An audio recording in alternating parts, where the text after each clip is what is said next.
ও কি তোমারই মেয়ে? হ্যাঁ। মিতার কথায় তার মা কিছুটা রেগে গিয়ে বলল, কি বললি? না, মানে আমি এত সুন্দর, এত ফর্সা, আর ও কিনা আমার বোন হয়ে অমন কালো কুৎসিত। তুমি বলো, সেটা কি মানায়? মিতা যখন তার মাকে সব বলছিল তখনই রীতা হলুদের বাটি নিয়ে ঘরে ঢুকলো। এই যে দিদি, তোমার হলুদ বাটা। এমন ভাবে বলছিস যেন হলুদটা বেটে আমায় উদ্ধার করলি। যা এবার বাইরে যা। বলেছি না, তোর এই কুৎসিত কালো মুখটা দেখতে আমার একদম ভালো লাগে না। তাই যতটা পারবি আমার থেকে দূরে দূরে থাকবি।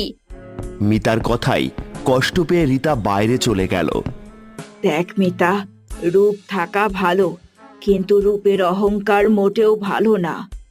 এ কথা বলে মিতার মাও ঘর থেকে বেরিয়ে গেল।